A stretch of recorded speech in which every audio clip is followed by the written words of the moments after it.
Првиот абецедар за учениците македонци од Егејска Македонија, објавен во Атина 1925 година на барање на Друштвото на народите од Женева, бил напишан на латиница како грчки маневар за да се избегне кирилицата што ја употребувале бугарите и србите. Ова денеска го кажа професорката по историја Виолета Ачковска на промоцијата на преобјавеното издание на абецедарот по еден век, кој поради негирањето на македонскиот идентитет од соседните земји никогаш не влегол во употреба. Во новото издание Ачковска учествува со содржина која е мост од првото издание на абецедарот до актуелното по 100 години. Абецедарот е напишан на латиница, веројатно тоа е една грчка маневра повторно да се избегне бугарската и српската кирилица, бидејќи бугарите и србите барале заштита на своето малцинство во Грција.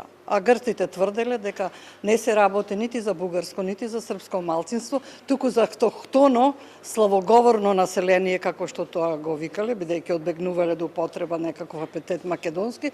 Транскрипцијата во новото преобјавено издание на абецедарот од латиница на кирилица ја направи професорката Елка Јачева Улчар.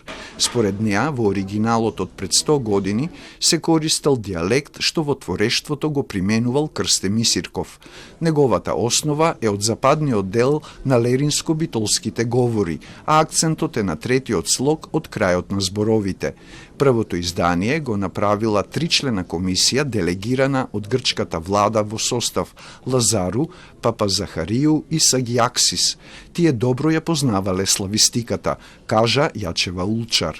Моите истражувања врз основа на она како е предадено со латиница се дека не се работи за словени пород, не се работи за македонци, мислам дека се работи за грковласи кои што имале солидно славистичко образование по некои решенија. Абецедарот не е само прв учебник на македонски јазик воопшто објавен, кажа историчарката Нада Јурукова.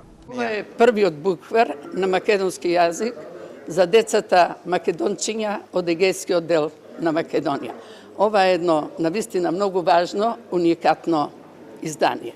Јурукова партиципира во новото издание со историскиот контекст кога се појавил букварот, но пишува и за положбата на македонците во Егејска Македонија, за Друштвото на народите и за петициите што ги добивало за признавање на македонскиот идентитет во Грција во тоа време. Преобјавеното издание на абецедарот по 100 години е во издание на Сдруженијето на македонци од Егејскиот дел на Македонија од Битола.